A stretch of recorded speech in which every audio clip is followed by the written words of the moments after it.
श्री गणेशाय नमः. धरोनी शिशूचा हात अक्षरे पंडित लिहवीत तैसे हे स्वामी चरित्रामृत. स्वामी समर्थ वदविती. मी केवळ मतिमंद केवी वर्णू चरित्र अगाध परी माझा हा छंद स्वामी समर्थ पुरविती. ज्यांच्या वरप्रसादे करुण मुंढा होय शास्त्रज्ञान त्या समर्थाचे चरण वारंवार नमितसे. कृपाळू होऊन समर्था वदवावे आपुल्या चरिता श्रवणे श्रोतयाच्या चित्ता ब्रह्मानंद प्राप्त हो. सुरतरुची घेऊन सुमने त्यासीच अर्पावे प्रीतीने झाला ग्रंथ स्वामी कृपेने त्यांच्याच पदी अर्पिजे. मागील अध्यायाच्या अंती चोळाप्पा विनवी स्वामीप्रती कृपा करुणी मजवरती बडोद्यासी चलावे. भाषण ऐसे ऐकूनी समर्थ बोलती होसोनी मल्हार रावाची या मनी आम्हाविषयी भावनसे. म्हणून तयाच्या नगरात आम्हा जाणे नव्हते उचित अक्कलकोट नगरात आम्हा राहणे आवडे.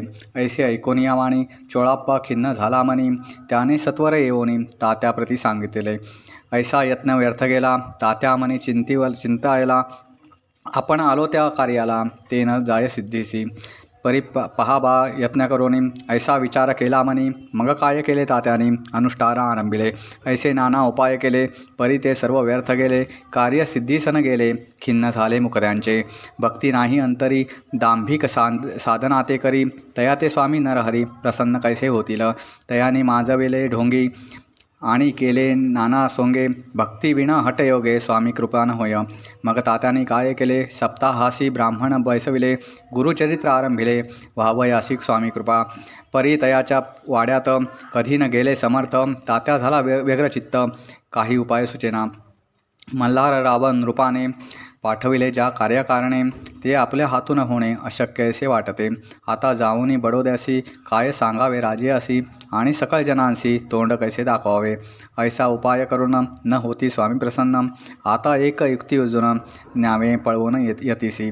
स्वामी केवळ ईश्वरमूर्ती हे नेणेत तो मंदमती म्हणून योजिली कपट युक्ती. परी ते सिद्धीते न जाय. असो कोणे एके दिवशी साधोनी योग्य समयासी मेण्यात घालून स्वामीसी तात्यासाहेब निघाले.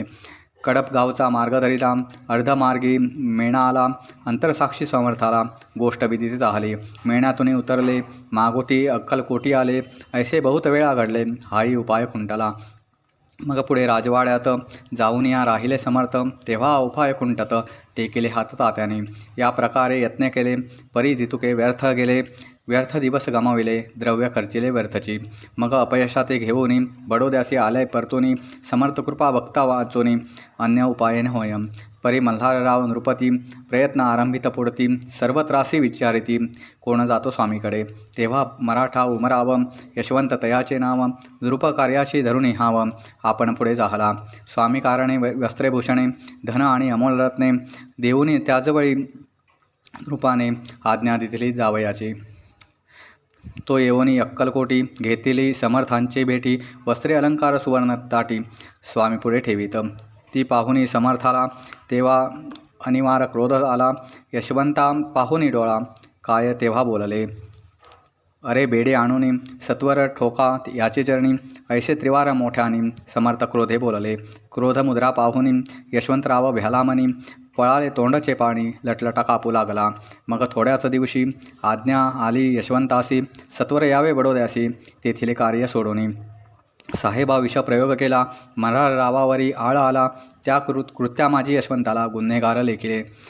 हाती पायी बेडी पडली स्वामी वचनाची प्रचिती आली अघटित लीला दाविली ख्याती झाली सर्वत्र. समर्थांची अवकृपा जयावरी त्याच्या कष्ट होती शरीरी कृपा होय जयावरी तया सर्वानंद प्राप्त होय. महासमर्था भक्तपालका अनादिसिद्धा जगन्नायका निशिदिनी शंकर सखा विष्णूची या मनी वसे. इति श्री स्वामी चरित्र सारामृत नाना प्राकृत कथा संहंत सदा भक्तपरिसोत षष्ठाध्याय गोढा. इति श्री स्वामी चरित्र सारामृते षष्ठाध्याय समाप्ता. शुभं भवतु.